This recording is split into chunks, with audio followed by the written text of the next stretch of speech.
Hello बच्चों, कैसे हो आप सभी। तो बेटा गुड मॉर्निंग।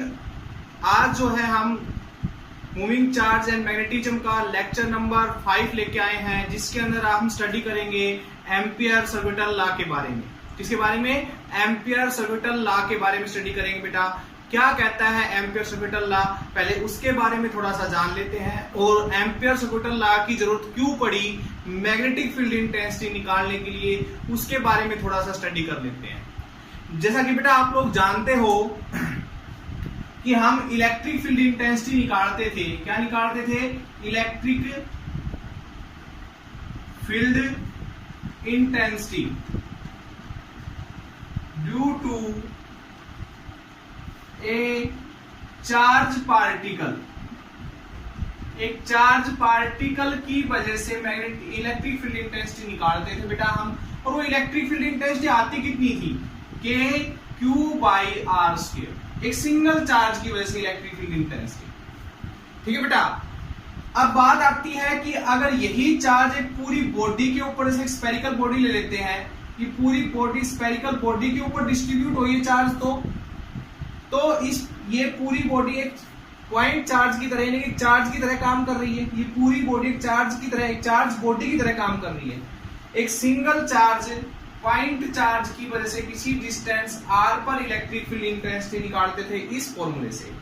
इतना ही चार्ज मान लीजिए पूरी बॉडी के ऊपर डिस्ट्रीब्यूट हो, तो इस पूरी बॉडी की वजह से किसी आउटर पॉइंट यानी कि सेंटर से डिस्टेंस लिया जाएगा।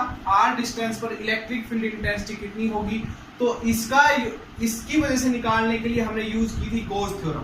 क्या यूज की थी बेटा? गोस theorem. You know very well. Goes theorem हमने बेटा यूज की थी इस पूरी बॉडी की वजह से। ठीक है, यानी कि चार्ज जब किसी बॉडी पे डिस्ट्रीब्यूट हो तो उसकी वजह से इलेक्ट्रिक फील्ड इंटेंसिटी निकालने के लिए यूज करते थे हम गोस थ्योरम।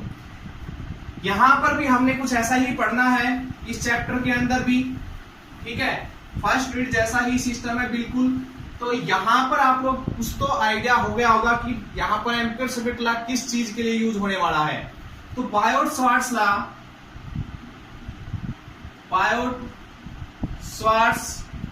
लॉ हमने यूज किया था। एक वायर का एक स्मॉल कंपोनेंट लिया जिसके अंदर से करंट I फ्लो कर रहा था बेटा, और किसी डिस्टेंस r पर हमने मैग्नेटिक फील्ड इंटेंसिटी निकाली थी। तो बायोट ने एक लॉ दिया था, mu naught by 4 pi IDL sine theta upon में r स्क्वायर। तो ये बायोट ने दिया था। इसमें हम एक वायर यानी कि पतला सा वायर, ठीक है, अगर पतले से वायर को जूम करके देखा जाए तो वो एक सिलेंड्रिकल शेप का दिखाई देता है हमेशा। ठीक है, कब? जब जूम करके देखा जाए उसको, पतले से वायर को जूम करके देखा जाए तो वो एक सिलेंड्रिकल शेप उसकी होती है वायर की, हमेशा आपको पता है। लेकिन हमें जूम करने की जरूरत भी ना पड़े, यानी कि हम एक सिलेंड्रिकल वायर ले ले जो हमें साफ दिखाई दे रहा है कि भाई सिलेंड्रिकल वायर है। वायर सारे सिलेंड्रिकल होते हैं बेटा, लेकिन काफी पतले होते हैं, तो हम उनको स्ट्रेट वायर की तरह या स्ट्रेट लाइन की तरह उनका यूज कर लेते हैं। बट यहाँ पर हम कहें कि वायर की थिकनेस ज्यादा है। ठीक है, वायर की थिकनेस ज्यादा है, तो हम इसके अंदर से जब करंट फ्लो हो रहा है बेटा I, तो किसी डिस्टेंस r पर इसकी वजह से इलेक्ट्रिक फील्ड इंटेंसिटी कितनी हो, सॉरी मैग्नेटिक फील्ड इंटेंसिटी कितनी होगी बेटा? इस वायर की वजह से। यानी कि हम यहाँ पर एक बॉडी की बात करें, जब एक बॉडी में से करंट फ्लो होता है तो उसकी वजह से मैग्नेटिक फील्ड इंटेंसिटी किसी पॉइंट पे कितनी होती है, तो उसके लिए हम यूज करेंगे एम्पियर सर्किटल लॉ। क्या यूज करेंगे बेटा? Ampere circuital law. बात आई समझ में? तो एम्पियर सर्किटल लॉ यूज करने वाले हैं आज हम, और जान लेते हैं कि क्या है एम्पियर ने क्या कहा था मैग्नेटिक फील्ड इंटेंसिटी निकालने के लिए। तो वही चीज बेटा यहां से हमने स्टडी करनी है। तो हम स्टार्ट करते हैं अपना टॉपिक। आज का जो टॉपिक है इंपोर्टेंट टॉपिक है बेटा। ठीक है, कुछ मायनों में ये जो लॉ दिया था ये गलत भी है बेटा, रोंग है ये, जिसको लास्ट बाद में जाके मैक्सवेल ने इसको इंप्रूव किया। मैक्सवेल ने इसको क्या किया, इस लॉ को, इसमें कुछ कह सकते कुछ खामियां थी उसको पूरा किया, इसकी कुछ लिमिटेशन थी उसको पूरा किया। तो बात हम करेंगे आज एम्पियर सर्किटल लॉ की। इसकी बात करेंगे बेटा एम्पियर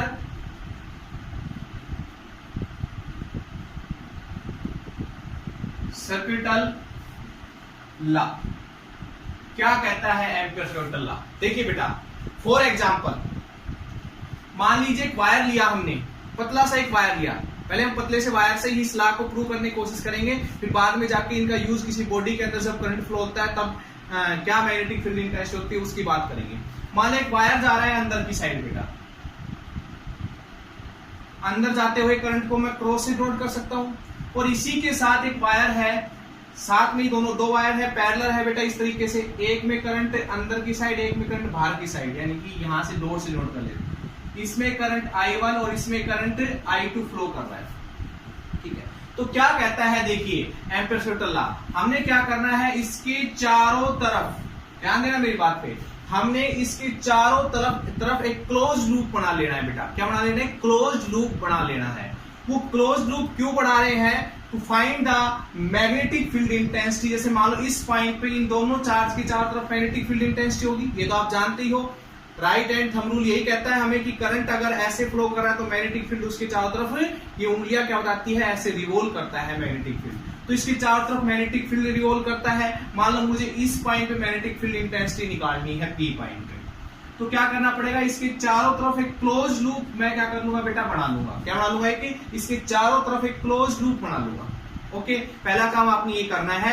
एम्पियर सर्कुलर लॉ ने क्या कहा था उस पे हम पहुंचेंगे, तो उससे पहले आपको थोड़ा सा एक कंसीडरेशन में जो है यहाँ पर वो बता देता हूं बेटा।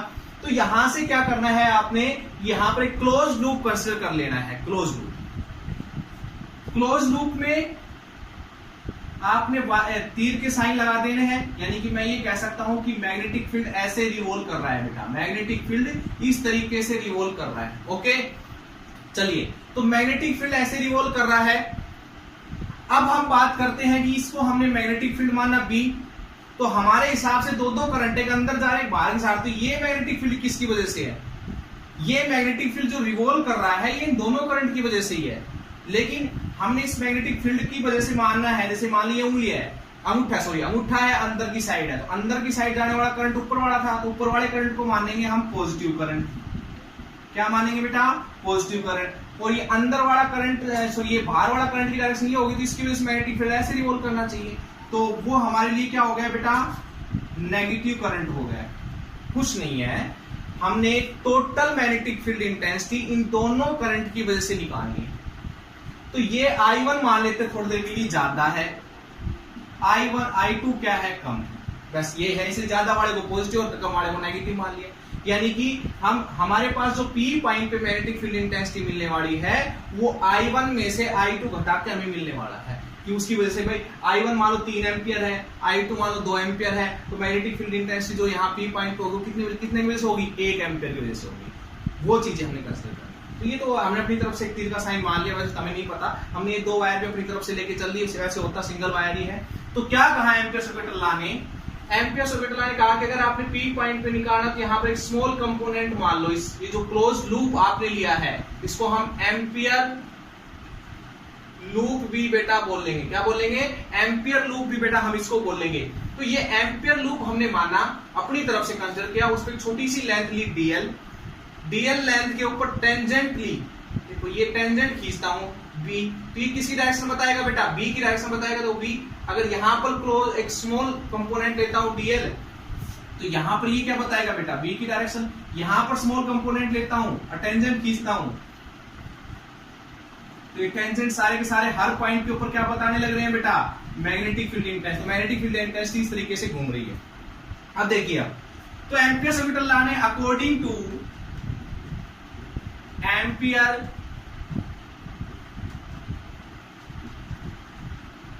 सर्कुलर लॉ क्या कहता है? Ampere circular law, ampere circular law ने कहा कि magnetic field intensity at point P के ऊपर जो मैग्नेटिक फील्ड इंटेंसिटी है B मान ली हमने, with dot product of small component dl is equals to mu not I current, वो भी इनसाइड, यानी कि ये जो क्लोज लूप माना इसके अंदर कितना करंट है टोटल हो।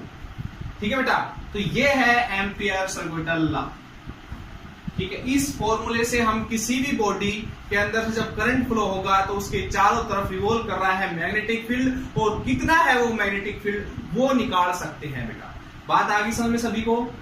ठीक है, इसके लिए हमें चाहिएगा करंट इनसाइड, ठीक है, इनसाइड करंट जो हमने एम्पियर लूप अपनी तरफ से कंसीडर किया है, जिस पॉइंट पे हमें मैग्नेटिक फील्ड इंटेंसिटी निकालनी है उसी पॉइंट के ऊपर एक सर्कल ड्रा कर लेंगे, ठीक है बेटा, समझ में आ गई बात। तो उसके इनसाइड, उस सर्कल के इनसाइड कितना करंट आ जाता है टोटल, वो लेके चलना है, ठीक है बेटा। तो इसी तरीके से अगर मैं देखूं तो B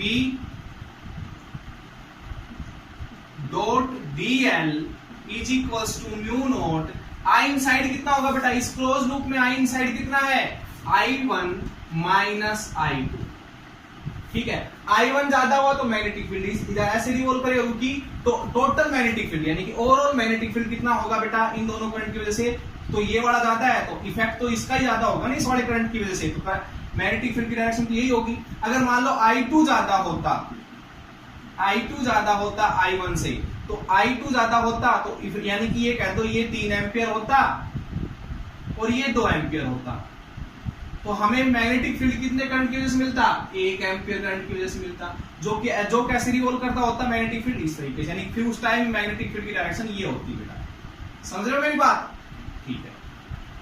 तो ये चीजें है बेटा, तो यहां से हमने ये ली, तो ये इस फॉर्मूले से हम यहां से B की वैल्यू निकाल सकते हैं P पॉइंट के ऊपर, ठीक है। देखो P पॉइंट के ऊपर मैग्नेटिक फील्ड इंटेंसिटी कितनी, B, पूरे क्लोज लूप में टोटल मैग्नेटिक फील्ड कितना घूम रहा है, P, ये पॉइंट करके जोड़े तो आपके पास, इसलिए इंटीग्रेशन कर दिया, और एक क्लोज्ड, यहां पर देखो इंटीग्रेशन, क्लोज लूप इंटीग्रेशन, और इसको लाइन इंटीग्रल भी बोलते हैं बेटा, क्या, लाइन इंटीग्रल।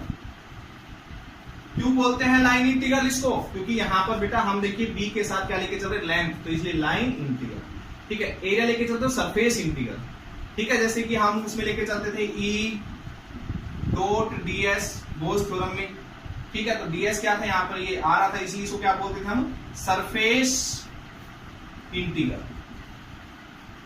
ये चीजें थोड़ी ध्यान रखने वाली बातें हैं। चलिए, तो आई थिंक आपको बेटा समझ में आ गया होगा ये फॉर्मूला से कैसे मैग्नेटिक फील्ड इंटेंसिटी निकालेंगे। चलो कंसीडर करते हैं और निकालते हैं। उससे पहले मैं आपको एक चीज बता देता हूं बेटा कि जो एम्पियर सर्किटल लॉ है वो यूजफुल है ओनली फॉर सिमेट्रिक,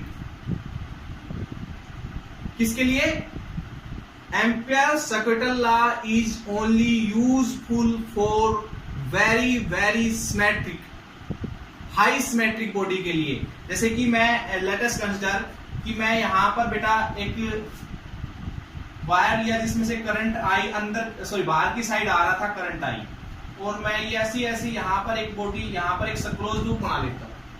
तो ये क्लोज लूप कैसा है, सिमेट्रिक नहीं है। तो यहां पर मैग्नेटिक फील्ड इंटेंसिटी कुछ और होगी, यहां पर कुछ और होगी, यहां पर कुछ और होगी, यहां पर कुछ और होगी, क्योंकि यहां से यहां तक का डिस्टेंस कम है, ये ज्यादा है, ये थोड़ा और कम हो गया, ये और कम हो गया। तो यहां पर distance from the current carrying conductor किसे, यहां पर इस क्लोज लूप जो हमने कंसीडर किया है इसका डिस्टेंस डिफरेंट है बेटा। So we can say that to find the magnetic field intensity, ठीक है, किसी भी पॉइंट के ऊपर निकालना इस लॉ से पॉसिबल नहीं है। तो ये सिर्फ वैलिड है only for a symmetric condition, या सिमेट्रिक शेप, या सिमेट्रिक, आपके पास जो भी बॉडी आप लेके चलते हो उसके अराउंड आपने सिमेट्रिक स्ट्रक्चर्स लेके चलनी है। कैसे देखिएगा, आगे पढ़ेंगे बेटा हम। क्या मैं साफ कर दूं इसको, स्क्रीनशॉट लेना है तो ले सकते हो। तो किस किस के लिए यूजफुल है ये, इसके लिए एम्पियर ने कुछ कंडीशंस बताई, एनसीईआरटी में आपकी कुछ कंडीशंस है, उस पे हम फॉलो करते हैं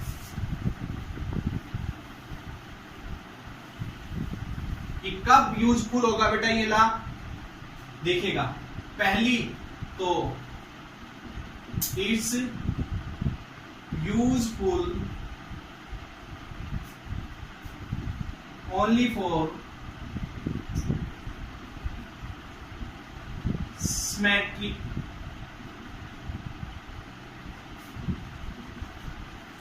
सिमेट्रिक के लिए बेटा ये यूजफुल है, सबसे पहली कंडीशन तो ये। दूसरी चीज, दूसरा देखिएगा इसके अंदर, ठीक है बेटा, ये मैग्नेटिक फील्ड इंटेंसिटी आप कब निकाल सकते हो, हम निकाल सकते हैं कि वहन direction of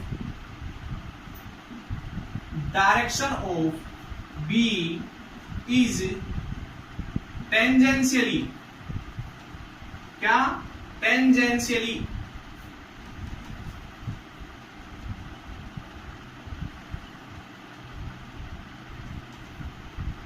टेंजेंटली to closed loop. जो क्लोज्ड लूप बेटा आप लेके चल रहे हो उसके टेंजेंटली होनी चाहिए बी की डायरेक्शन। कहने का मीनिंग यहां से देखिए, ये क्लोज्ड लूप आपने लिया, ये जो DL है या फिर क्लोज्ड लूप के टेंजेंटली, देखो बी की डायरेक्शन क्या है, टेंजेंट की तरह है यहाँ पर, ठीक है। तो हम ये कह सकते हैं जो DL है, DL देखो ये रहा, DL की डायरेक्शन भी इधर ही और B की डायरेक्शन भी इधर, यानी दोनों के बीच में जो एंगल है वो 0 डिग्री का हो गया। सो B डॉट DL था, यहाँ पर मैंने लिखा था B डॉट DL, यानी इसका मीनिंग क्या होता था, B DL cos theta, theta is the angle between B and DL। तो थीटा की वैल्यू कितनी होगी, 0। थीटा की वैल्यू क्या होगी बेटा, 0। तो यहां से आपके पास आएगा ये। तो इस कंडीशन में यहां से आप B की वैल्यू कुछ ना कुछ निकल के आएगी, तो B यहां से कांस्टेंट होगा, क्या होगा बेटा, कांस्टेंट होगा और नॉन जीरो होगा। क्या होगा, नॉन जीरो होगा। एक बात याद रखना, तो इस कंडीशन में आप निकाल सकते हो, ठीक है। अब मान लीजिए मैं कहूं कि मैग्नेटिक फील्ड की डायरेक्शन तो इधर है और DL मान लिया मैंने अपनी तरफ, यानी कि देखो क्लोज लूप तो अपनी तरफ से कंसीडर किया जाता है। अब मैं क्या कह सकता हूं, क्लोज लूप मैंने इस तरीके से कंसीडर कर लिया कि B की डायरेक्शन उधर हो, तो उस कंडीशन में क्या होगा बेटा, उस कंडीशन में दूसरे केस में हमारे पास B and DL are normally to each other, यानी कि एक दूसरे से क्या हो बेटा, नॉर्मल, यानी कि एक दूसरे के परपेंडिकुलर हो। तो उस कंडीशन में क्या होगा, आपके पास B डॉट DL जो लेके चल रहे हैं लाइन इंटीग्रल, वो हमारा 0 हो जाएगा। तो वहां से आप मैग्नेटिक फील्ड इंटेंसिटी भी 0 बोल सकते हो, नहीं निकाल पाओगे। दूसरी कंडीशन बेटा समझ में आ गई। चलिए इसके बाद देखिए तीसरी कंडीशन।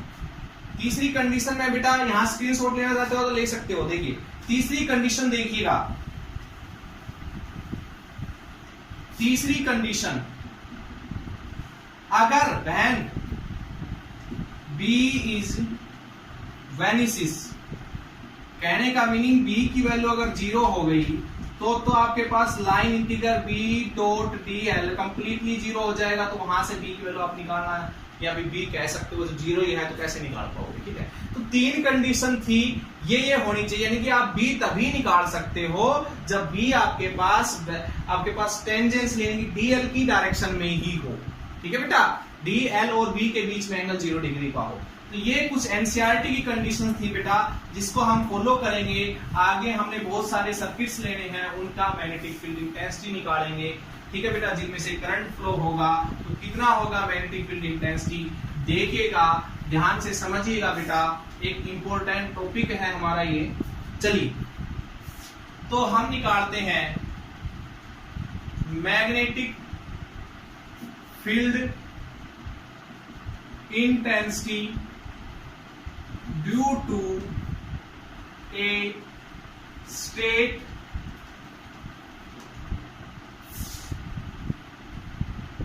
करंट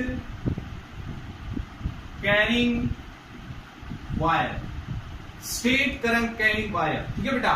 जो यहां पर मैं स्टेट करंट कैरिंग वायर ले रहा हूं और इसकी लेंथ कितनी है, स्टेट इनफाइनाइट लिख लेना, स्टेट इनफाइनाइट, ठीक है। इनफाइनाइट लेंथ बहुत ज्यादा है, स्टेट इनफाइनाइट लेंथ का करंट कैरिंग वायर लिया बेटा हमने।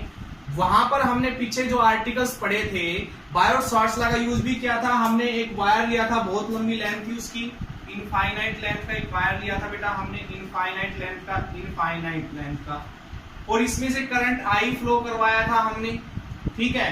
और यहां से डिस्टेंस R लेते हुए इस पॉइंट P के ऊपर हमने मैग्नेटिक फील्ड इंटेंसिटी निकाली थी। तो कितने आए थे बेटा, अगर आपको ध्यान हो तो, magnetic field intensity bio-Savart's law का यूज करते हुए म्यू नॉट 2I, I क्या है करंट, बाई 4 पाई R,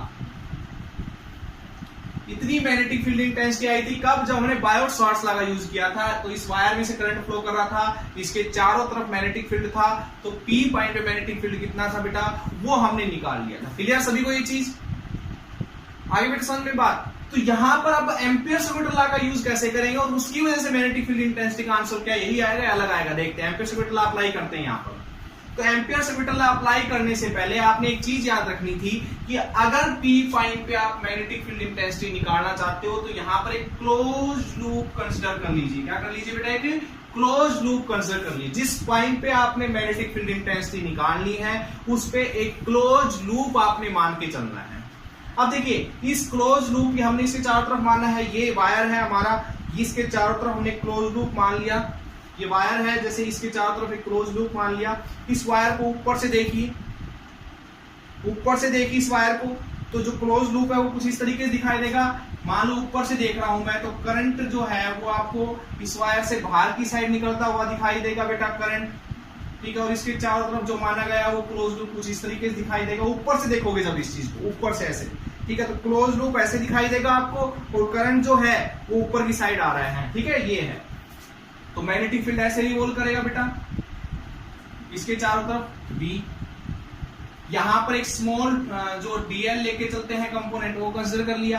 तो देखिए डीएल जो है उसकी डायरेक्शन भी इधर, और मैग्नेटिक फील्ड जो है इसके टेंजेंशियली है, यानी कि वो भी इधर है, ठीक है। ऐसे ही हम यहां पर कंसीडर कर ले डीएल, मैग्नेटिक फील्ड इधर, डीएल, मैग्नेटिक फील्ड इधर, डीएल, मैग्नेटिक फील्ड इधर। यहां से इसका डिस्टेंस हमने आर मान लिया, इस वायर में से करंट फ्लो कर रहा है I. So according to Ampere circuital law, according to Ampere circuital law, क्या कहता है एम्पियर सर्किटल लॉ बेटा? वो कहता है कि B line integrals of B dot DL is equal to mu I inside, यानी कि जो क्लोज लूप आप कंसीडर करते हो उसके अंदर कितना करंट है, तो उसके अंदर कितना करंट है, आई। चलिए, तो बी और डीएल के बीच में एंगल कितने डिग्री का, 0 का। तो यहां से क्या आ जाएगा, बी डीएल म्यू नॉट आई, आई इनसाइड तो आई है, तो आई रख लीजिए इसकी जगह, बी बाहर निकालिए, इंटीग्रेशन कीजिए डीएल का, म्यू नॉट आई, ठीक है बेटा। तो बी डीएल, डीएल क्या है, small part of this close loop, या इस सर्कल का स्मॉल पार्ट है। अगर इसका इंटीग्रेशन कर दोगे, जो क्लोज लूप आपने लिया इसकी कंप्लीट लेंथ निकल के आ जाएगी, यानी कि 2 pi are, clear, mu naught आई। इसके नीचे ले चल जाओ तो बी की वैल्यू क्या आ जाएगी बेटा, mu naught I 2 pi R. क्या ये और ये जो वैल्यू है ये दोनों सेम है क्या, बताइए बेटा, क्या ये और ये वैल्यू दोनों सेम है? आप कहोगे सर नहीं, यहाँ पर 4 आ रहा है नीचे, यहाँ पर 2 आ रहा है बेटा। 2 से मल्टीप्लाई 2 से डिवाइड करूंगा तो यहाँ पर भी 4 आ जाएगा, ऊपर देखो 2 पहले से ही है। तो बिल्कुल सही आंसर हमारा यहाँ से आया है, चाहे हम बायो-सावर्ट्स लॉ से निकाले, चाहे एम्पियर सर्किटल लॉ से निकाले। सिमेट्रिक कंडीशन आपने लेके चलनी है एम्पियर सर्किटल लॉ के लिए, तो सिमेट्रिक हमने कंडीशन ली है, तो यहां से मैग्नेटिक फील्ड इंटेंसिटी निकल के आ गई है बेटा, कितनी I, mu naught 2I/4 pi R. ये 2 हटा दो तो ये आ जाएगा, ठीक है। यहां से भी 2 हटाओ तो नीचे क्या आ जाएगा, कट के 2 ही आएगा, ये सेम आया। चलो आगे बढ़े बेटा, आगे बढ़े, चलिए देखिए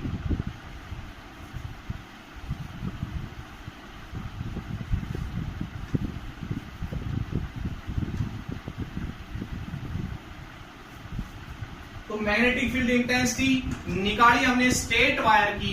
अब वायर कैसा था, बिल्कुल पतला था। बात वही आ गई ना कि ये तो हम निकाल चुके बायो-सावर्ट्स लॉ से। बात तो वो थी ना कि कोई बॉडी जो थी उसकी थिकनेस ज्यादा, यानी कि वायर की थिकनेस ज्यादा होती तो कैसे हम मैग्नेटिक फील्ड इंटेंसिटी निकालते। तो हम निकालेंगे अब मैग्नेटिक फील्ड इंटेंसिटी, शॉर्ट में इसको MFI भी लिख सकता हूं बेटा मैं, due to a current carrying hollow cylinder. पहले लेके चलेंगे हम होलो सिलेंडर बेटा, होलो सिलेंडर जिसकी रेडियस क्या होगी, रेडियस हम मान लेते हैं बेटा इसकी R, क्या मान लेते हैं, R, इसकी हम रेडियस मान लेते हैं। सिलेंडर कैसा है, होलो है, ठीक है बेटा। तो ये चीज आपने ध्यान रखनी है, इसके इनसाइड और आउटसाइड, उस होलो सिलेंडर के इनसाइड और आउटसाइड दोनों पर मैग्नेटिक फील्ड इंटेंसिटी निकालनी है, यानी कि मैग्नेटिक फील्ड इंटेंसिटी जो है बेटा आपने निकालनी है इनसाइड एंड आउटसाइड, ठीक है बेटा। चलिए करें स्टार्ट इस आर्टिकल को। ओके, तो एक इनफाइनाइट लेंथ का पहले तो वायर ले लीजिए, क्या ले लीजिए, इनफाइनाइट लेंथ का वायर जिसकी थिकनेस ज्यादा हो, कहने का मीनिंग सिलिंड्रिकल शेप का वायर ले लीजिए। तो इनफाइनाइट लेंथ का वायर हमने लिया बेटा,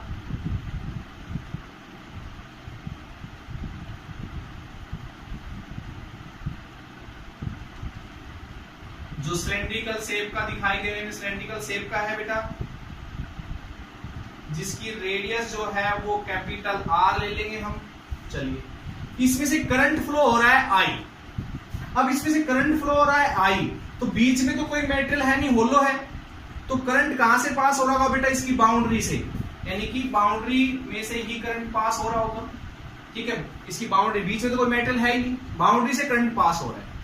तो यहां से इसकी एक एक्सिस मान लेते हैं, क्या मान ले बेटा, इसकी एक एक्सिस मान लेते हैं। यहां पर हमने एक्सिस ले ली, ठीक है। अब एक्सिस जो है, हमने अब सबसे पहले बात करनी है मैग्नेटिक फील्ड इंटेंसिटी के अंदर कितनी होगी। करंट आई फ्लो हो रहा है इसमें से, तो मैग्नेटिक फील्ड इंटेंसिटी होगी या नहीं होगी वो देखेंगे। तो इनसाइड पॉइंट पे निकाल लेते हैं पहले बेटा, इस पे इनसाइड पॉइंट पे निकाल लेते हैं। इनसाइड पॉइंट का मीनिंग देखो, यहां पर एक पी पॉइंट ले लिया बेटा हमने, इसमें करंट आई फ्लो हो रहा है, ऊपर ले रहा हूं थोड़ा सा, ठीक है। ये इनसाइड पे एक पॉइंट ले लिया बेटा हमने, तो यहां पर ये पॉइंट लेंगे, पी पॉइंट हम यहां पर लिया, डिस्टेंस इसका रखा हमने आर, ठीक है, एक्सिस से डिस्टेंस, तो आर इज लेस देन, यहां से आर जो है वो रेडियस से कम है, ये तो बात क्लियर है। यानी कि आर जब रेडियस से कम हो तो मैग्नेटिक फील्ड इंटेंसिटी कितनी आएगी। तो इनसाइड पॉइंट पे मैग्नेटिक फील्ड इंटेंसिटी निकालेंगे। अब इसको फिर से आप ऊपर से देखो, ऊपर से देखो तो देखिए ये सिलेंडर की बाउंड्री है, तो सिलेंडर की बाउंड्री कुछ ऐसे दिखाई देगी आपको, और उसके अंदर है क्लोज लूप, जो हमने, ये सेंटर था एक्सिस से, यहां की जो रेडियस आर मानी थी और बाहर वाले की जो रेडियस थी वो कैपिटल आर मानी थी। करंट जो था वो इसमें से फ्लो हो रहा था, डॉट से डिनोट कर रहा हूं मैं करंट को। करंट जो है यहां से इस तरीके से बाहर की साइड निकल रहा था, बाउंड्री पे से फ्लो हो रहा था, ऊपर की साइड निकल के आ रहा था करंट बेटा हर पॉइंट से सिलेंडर का, ठीक है। तो यहां से ये निकल के आ गया, पी पॉइंट पे मैग्नेटिक फील्ड इंटेंसिटी निकालनी थी, जहां मैग्नेटिक फील्ड इंटेंसिटी निकालनी हो उस पर हम क्या मान लेते हैं, क्लोज लूप। तो लगाइए यहां पर कैपिटल ला, बी डॉट डीएल, डीएल एक स्मॉल लेंथ ले लेते हैं, ठीक है, और थोड़ा भी कंसीडर कर लेते हैं कि मैग्नेटिक फील्ड इंटेंसिटी की डायरेक्शन ये है, ऐसे रिवॉल्व कर रहा है मैग्नेटिक फील्ड इंटेंसिटी, ठीक है। ऐसे नहीं तो चलो आप करंट के हिसाब से ही मान लो, इस तरीके से ऐसे रिवॉल्व कर रहा है magnetic field, mu naught I inside, यानी कि जो क्लोज लूप आपने बेटा माना है उसके अंदर कितना करंट है, तो उसके अंदर तो करंट ही नहीं है क्लोज लूप के, तो magnetic field intensity eight P point I inside कितना हो गया, 0। तो मैग्नेटिक फील्ड इंटेंसिटी जो होगी उसका आंसर 0 के इक्वल ही आएगा, यानी कि इनसाइड कोई मैग्नेटिक फील्ड इंटेंसिटी नहीं होगी। क्लियर बेटा ये बात, कोई magnetic field intensity inside a hollow cylindrical current carrying conductor के इनसाइड कोई मैग्नेटिक फील्ड इंटेंसिटी नहीं होगी, ये हमने प्रूव करके दिखा दिया। इसके इनसाइड कोई करंट है ही नहीं, जो क्लोज लूप हमने कंसीडर किया है उसके इनसाइड। क्लियर बेटा, साफ कर दूं इसको, साफ कर दूं मैं। चलिए अब आउटसाइड देखिए बेटा, आउटसाइड पॉइंट पे देखिए मैग्नेटिक फील्ड इंटेंसिटी कितनी होगी, आउटसाइड पॉइंट, ठीक है, जब R ग्रेटर देन R होगा, कैपिटल R, आउटसाइड पॉइंट कोई यहां से Q मान लीजिए बेटा, Q पॉइंट हमने मान लिया, तो वही करेंगे, इसके चारों तरफ एक क्लोज लूप कंसीडर करेंगे, रेडियस R का स्मॉल r ही मान लेते हैं, जो R यहाँ पर कैपिटल R से ग्रेटर देन है बेटा। अब R की यहाँ x मान लो, R मान लो, कुछ मान लो, यहाँ बता दो बस, R जो है अब की बार कैपिटल R से बड़ा है, रेडियस से बड़ा है। तो उसको ऊपर से देखिए, तो ऊपर से देखने से ये तो हो गया हमारे पास सिलेंडर, ऊपर से देखोगे तो सिलेंडर की बाउंड्री होगी ये तो, और इसके बाहर है जो क्लोज लूप हमने कंसीडर किया है, ठीक है बेटा, जो R रेडियस का है, ये पॉइंट आपका Q है, ठीक है, और इसके अंदर इसकी ये जो है इसकी बाउंड्री पर से हमने करंट कंसीडर करेंगे बेटा, जो बाहर की साइड निकल रहा है, I करंट है ना, I बेटा, बात आई समझ में। चलिए तो कंसीडर किया हमने, अब हम यहाँ पर बायोट स्वार्ट्ज लॉ लगाते हैं, सॉरी एम्पियर सर्किटल लॉ लगाते हैं तो mu naught I inside. I inside क्या है, जो क्लोज लूप हमने कंसीडर किया है इसके आई इनसाइड कितना है बेटा, तो जो करंट इस सिलेंडर में से फ्लो कर रहा है टोटल, तो टोटल करंट कितना फ्लो कर रहा है इस सिलेंडर में से आई, तो इस पूरे क्लोज लूप में टोटल करंट जो सिलेंडर में से फ्लो कर रहा है वही आ जाएगा ना। तो यहां से बी, ठीक है, यहां पर एक डीएल स्मॉल पार्ट मान लीजिए, बी की डायरेक्शन सीधी सी बात है इस डायरेक्शन में होगी बी की डायरेक्शन। देखो बेटा यहां से करंट बाहर की साइड निकल रहा है, तो एक काम करो फिर आप ऐसे ले लो, ये तो करंट की डायरेक्शन जो मैग्नेटिक फील्ड डायरेक्शन होगी वो ऐसे बाहर की तरफ मैग्नेटिक फील्ड सॉरी करंट, तो मैग्नेटिक फील्ड डायरेक्शन ये, तो यहां से बी डी एल इंटीग्रेशन में आ जाएगा ई, करंट कितना है आई, तो B into 2 pi R mu naught I, ठीक है, तो बी की वैल्यू आ जाएगी बेटा mu naught I 2 pi R. समझे बेटा, तो मैग्नेटिक फील्ड इंटेंसिटी उतनी आ गई जो स्ट्रेट वायर, पतले से वायर की वजह से मैग्नेटिक फील्ड इंटेंसिटी उसके चारों तरफ थी वही आ गई। तो यानी कि आपके पास यहां से एक बात प्रूव हो गई कि B is inversely proportional to R आया हमारा। तो ग्राफ बनाए फिर B और R के बीच में, B और R के बीच में B इनसाइड कितना आया 0, B आउटसाइड कितना आया बताइए, B आउटसाइड कितना आया mu naught I by 2 pi R. बात आई बेटा समझ में बात यहां से, तो ये आ गए हैं। अब ग्राफ बनाते हैं, साफ कर दूं मैं इसको, साफ कर दूं मैं इसको, देखिए तो ग्राफ बनाते हैं B वर्सेस R के बीच में। Graph between B and R, B और R के बीच में। चलिए बेटा ग्राफ बनाते हैं, R इधर ले लिया हमने B, ठीक है बेटा। तो यहां से पहले तो एक काम करो, इमेजिनरी यहां पर अपने सिलेंडर दिखा दो, इमेजिनरी सिलेंडर दिखा दो। ये एक सिलेंडर है बेटा आपके पास, इस सिलेंडर की जो रेडियस है वो R है, यानी कि ये जो स्मॉल r है, जब ये स्मॉल r 0 से स्टार्ट होता है बढ़ना, बढ़ता बढ़ता बढ़ता कैपिटल R जितना हो जाता है फिर बाहर चला जाता है बेटा। तो यहां से एक बात क्लियर हो गई कि यहां से ये जो डिस्टेंस, यहां तक का जो डिस्टेंस है वो R है, या ये जो है R से कम है और ये वाला जो है R से ज्यादा है, यानी कि हम यहां पर तो इनसाइड है बेटा, यहां पर हो गए आउटसाइड, ठीक है। चलिए तो बेटा इनसाइड जो मैग्नेटिक फील्ड इंटेंसिटी वो 0 थी, यानी कि जब तक R की वैल्यू R के इक्वल ना हो जाए जब तक तो हमारी क्या रहती है बेटा, B की वैल्यू क्या रहती है 0, B की वैल्यू क्या रहती है 0। फिर एकदम से जैसे उसकी बाउंड्री पर पहुंचता है तो वहां पर B की वैल्यू हो जाएगी एकदम से मैक्सिमम, और फिर क्या होगी B is inversely proportional to R है, आउटसाइड जाएंगे तो R की वैल्यू बढ़ेगी, तो B की वैल्यू भी बेटा क्या हो चल जाएगी, घटती चल जाएगी। ये हमारे पास बेटा ग्राफ आएगा इसका, ये ग्राफ समझ में आ गया सभी को। ये ग्राफ आपको यहां से बेटा देखने को मिलेगा, magnetic field intensity versus R के बीच में। R क्या है, डिस्टेंस है बेटा। तो यहां से एम्पियर सर्किटल लॉ का यूज किया हमने और मैग्नेटिक फील्ड इंटेंसिटी यहां से हमने कंसीडर की और ग्राफ बनाया। चलिए आगे देखिए, अब हमने लिया था होलो सिलेंडर, अब हम लेंगे बेटा सॉलिड सिलेंडर। क्या लेंगे, सॉलिड सिलेंडर। तो सॉलिड सिलेंडर लेंगे बेटा, यहां से हम देखिएगा सभी,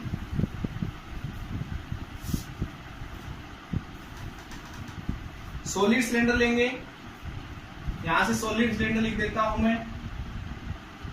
सॉलिड सिलेंडर पे मैग्नेटिक फील्ड इंटेंसिटी निकालते हैं बेटा, देखो क्या आएगी। सॉलिड सिलेंडर की बात करेंगे तो यहां से हमने वही इनफाइनाइट लेंथ का लेके चलना है, इनफाइनाइट लेंथ का हमने सिलेंडर कंसीडर किया बेटा।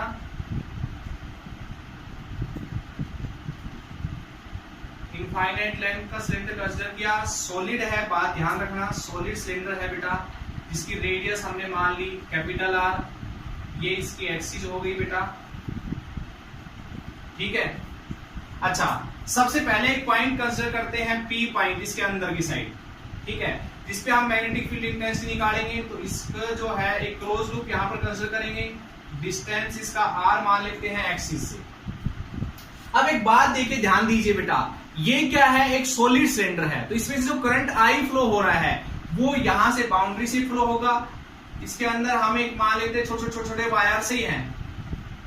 सिलेंडर को ऊपर से देखोगे तो आपके पास खोखला थोड़ी ना है वो, तो हम कह सकते हैं करंट इस तरीके से फ्लो कर रहा है, हर पार्ट में से फ्लो कर रहा है बेटा करंट, हर पार्ट में से फ्लो कर रहा है करंट। ठीक है, तो यहां से ऐसा कुछ आपको दिखाई देगा। अब देखिए ये जो क्लोज लूप आपने पी पॉइंट पे कंसीडर किया है, यहां पर मैग्नेटिक फील्ड इंटेंस निकालते हैं। सबसे पहला जो टॉपिक है इनसाइड पॉइंट पी पे मैग्नेटिक फील्ड इंटेंसिटी निकालते हैं, जहां पर small R is less than capital R है।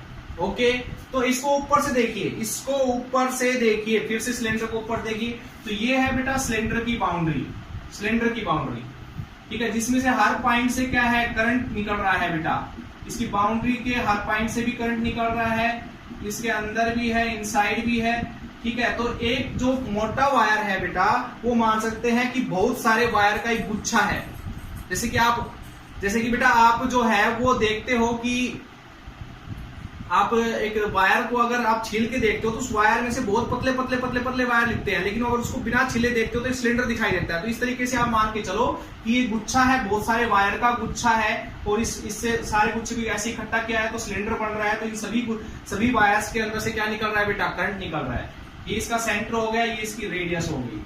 यहां पर एक हमने क्लोज लूप कंसीडर किया था, डिस्टेंस आर पे पॉइंट माना था पी पर। ठीक है, क्लोज लूप कंसीडर किया था। अब यहां पर करंट डेंसिटी का फॉर्मूला यूज होगा, तो करते हैं यहां से start. DL mu naught I inside. ठीक है बेटा, यही आपका टॉपिक चलता रहेगा। देखिए आई इनसाइड, यही फॉर्मूला में यूज करना है। तो सबसे पहले करंट डेंसिटी पता करते हैं। अगर आप उसको ऊपर से देखते हो तो आपको एक सर्कल दिखाई देता है। क्या दिखाई देता है बेटा, सर्कल। इस पूरे सर्कल के अंदर से कितना करंट फ्लो हो रहा है, आई। एरिया कितना है इस पूरे सर्कल का, पाई आर स्क्वायर। करंट डेंसिटी यही तो थी, करंट अपॉन में एरिया। क्या थी बेटा, करंट अपॉन में एरिया। तो हमें यहां से क्या मिल जाता है, करंट डेंसिटी को क्या कह सकते हो कि 1 यूनिट वॉल्यूम एरिया के अंदर से, 1 यूनिट एरिया के अंदर से कितना करंट फ्लो होता है वो निकल के आ जाता है। ठीक है, चलिए करते हैं बी डीएल के बीच में। ये जो डीएल है, ठीक है, बी की डायरेक्शन इधर है तो दोनों बीच में एंगल 0 डिग्री का है, तो बी बाहर लेते हैं। डीएल इज इक्वल्स टू बेटा म्यू नॉट आई इनसाइड निकालना है भाई। इसके अंदर क्लोज लूप के अंदर कितना करंट है बेटा, इस क्लोज लूप के अंदर कितना करंट फ्लो कर रहा है ये निकालना है। तो हमने निकाला 1 यूनिट वो एरिया के अंदर कितना करंट है, तो 1 यूनिट एरिया के अंदर कितना करंट है, जे। और हमने कितने एरिया का करंट चाहिए, इसके अंदर का करंट चाहिए, तो हमने क्या करना पड़ा, इसको पाई आर स्क्वायर से, पाई आर स्क्वायर स्मॉल आर। भाई एरिया इसका लेके चलना है ना भाई। हमने एक यूनिट एरिया का मान लो इतने छोटे से एरिया का करंट निकाल लिया, इसमें से करंट कितना फ्लो कर रहा है, जे। ठीक है, करंट डेंसिटी को जे आपके पास यही तो होती है कि 1 यूनिट वॉल्यूम, 1 यूनिट एरिया के अंदर से कितना करंट फ्लो हो रहा है वो निकल गया। अब मैं निकालना चाहूंगा भाई इसमें से कितना हो रहा है, तो क्या करना पड़ेगा, 1 यूनिट एरिया का करंट को हमने इसके टोटल एरिया से मल्टीप्लाई करना पड़ेगा। तो एरिया क्लोज लूप का लेकर चलना पड़ेगा ना, इसके अंदर का लेके चल रहे हैं करंट हम। ठीक है, तो mu naught I pi R, capital R आएगा यहाँ पर, capital R pi R square. ठीक है बेटा। अच्छा बी डीएल का इंटीग्रेशन क्या होगा, पाई। डीएल क्या है बेटा, इस वाले क्लोज लूप की लेंथ, तो 2 पाई स्मॉल आर आएगा यहाँ पर भी। ठीक है, अंदर वाले, तो यहां से बेटा एक आर से आर कैंसिल, पाई से पाई कैंसिल, 2 डिवाइड चल जाएगा। तो बी की वैल्यू क्या आएगी बताना, यहां से बी की वैल्यू 2 निकल जाएगा। म्यू नॉट आर, ऊपर आर बचेगा, और I mu naught I R upon में 2 डिवाइड में, तो 2 पाई आर स्क्वायर। ये आ गया। यहां से एक बात प्रूव होगी कि B is directly proportional to R। ये बात बिल्कुल सही भी है। देखिए बेटा, जैसे जैसे R बढ़ता जाएगा तो इसका एरिया बढ़ता जाएगा इस क्लोज लूप का, तो उसके अंदर ज्यादा करंट के एलिमेंट आते जाएंगे बेटा, उसके अंदर ज्यादा करंट के एलिमेंट आते चले जाएंगे। समझ रहे हो मेरी बात को, उसके अंदर और ज्यादा करंट के एलिमेंट आते चले जाएंगे बेटा। अब देखो 1 2 3 4 5 वायर है, अगर इसका एरिया और बड़ा होगा तो 6 7 बढ़ जाएंगे। तो इसलिए हम कह सकते हैं बी बढ़ता जाएगा अगर आर की वैल्यू बढ़ती जाएगी। इनसाइड की बात हो रही है। आउटसाइड पॉइंट की बात करते हैं। ठीक है बेटा, आउटसाइड पॉइंट की बात करते हैं। स्क्रीनशॉट लेना चाहते हो तो ले सकते हो आप। देखिए आउटसाइड पॉइंट की बात करते हैं। आउटसाइड पॉइंट की बात करते हैं। आउटसाइड पे मैग्नेटिक फील्ड इंटेंसिटी कितनी होगी, आउटसाइड पॉइंट मान लेते हैं क्यू, जहां पर R is greater than capital R होगा। यहाँ पर हमने क्यू पॉइंट मान लिया, इसके अलोंग हम एक क्लोज लूप कंसीडर कर लेते हैं बेटा, जिसका डिस्टेंस सेंटर से आर होगा। ऊपर से देखेंगे तो ये तो होगी बेटा आपके इसकी बाउंड्री, इसकी बाउंड्री है ये सिलेंडर की, जिसमें से करंट फ्लो हो रहा है, और इसके आउटसाइड पॉइंट माना तो वहां पर जो क्लोज लूप आप कंसीडर कर रहे हो क्यू पॉइंट पे सेंटर से डिस्टेंस आर, इसकी रेडियस स्मॉल आर। तो बताइए, लगाइए Ampere Newton law, B dot D L mu naught I inside, B बाहर ले लिया, डीएल का इंटीग्रेशन करेंगे, म्यू नॉट आई इनसाइड कितना है, इस क्लोज लूप के अंदर करंट कितना है बेटा, जितना इस पूरे सिलेंडर में से जा रहा है। तो यहाँ पर करंट डेंसिटी का यूज करने की जरूरत ही नहीं है, आई तो सीधा डायरेक्ट टोटल करंट पूरे सिलेंडर के अंदर से आई फ्लो कर रहा था। तो B is equals to, so into में 2 पाई r, क्योंकि हमने स्मॉल कंपोनेंट लेके चलेंगे इसका करंट, इसमें से sorry magnetic field intensity direction ये होगी। तो dl जो पार्ट लेके चल रहे हो, इसका लेके चल रहे हो ना, तो उसका इंटीग्रेशन करेंगे तो क्या आएगा 2 पाई r म्यू नॉट आई। तो B की वैल्यू क्या आ जाएगी, mu naught I by 2 pi r। यहां से जो B है वो स्मॉल r के इनवर्सली प्रोपोर्शनल है, ठीक है बेटा। और इनसाइड क्या था, डायरेक्टली प्रोपोर्शनल। तो ग्राफ बनाए, फिर चलिए देखिए ग्राफ बनाते हैं B वर्सेस R के बीच में। आउटसाइड का आपको समझ में आ गया होगा, वही है बिल्कुल सेम आंसर आए हैं जो अब तक किसी वायर की वजह से मैग्नेटिक फील्ड इंटेंसिटी उसके बाहर कितना होता था उतना ही आया बेटा। चलिए तो मैग्नेटिक फील्ड इंटेंसिटी निकाले, ये R ले लिया, ये B ले लिया, यहां पर एक सिलेंडर कंसीडर कर लिया बेटा, यहां पर एक सिलेंडर कंसीडर कर लिया हमने, इमेजिनरी सिलेंडर। यहां पर जो है ये R जो है बाउंड्री की इक्वल है, यानी कि रेडियस अगर हम बढ़ते जाए कभी ना कभी R की वैल्यू बेटा कैपिटल R की इक्वल होगी। चलिए यहाँ R जो है वो लेस देन है कैपिटल R रेडियस से, और यहाँ जो है R इज ग्रेटर देन है कैपिटल R, ठीक है बेटा। तो पहले तो जब अंदर की साइड होता है तो R की value directly proportional, sorry B की वैल्यू डायरेक्टली प्रोपोर्शनल है R के, तो बढ़ेगी बेटा। यहां तक तो ऐसे मान लो ऐसे ग्राफ आएगा, इनसाइड मैग्नेटिक फील्ड बढ़ता चला गया, फिर क्या होगा, इनवर्सली प्रोपोर्शनल, आउटसाइड जाते ही इनवर्सली प्रोपोर्शनल, तो ये आ जाएगा। तो ये ग्राफ है B वर्सेस R के बीच में। मैग्नेटिक फील्ड इंटेंसिटी इनसाइड बढ़ेगी, यानी कि B is directly proportional to R, और यहां पर B is inversely proportional to R। ये ग्राफ क्लियर बेटा सभी को। तो ये था बेटा हमारे पास एम्पियर न्यूटन लॉ और उसकी कुछ एप्लीकेशन जो हमने आज करवाई, उसके यूज हमने करवाए आज आपसे। न्यूमेरिकल इसके ऊपर आप निकालिएगा, ठीक है बेटा। Okay, thank you so much.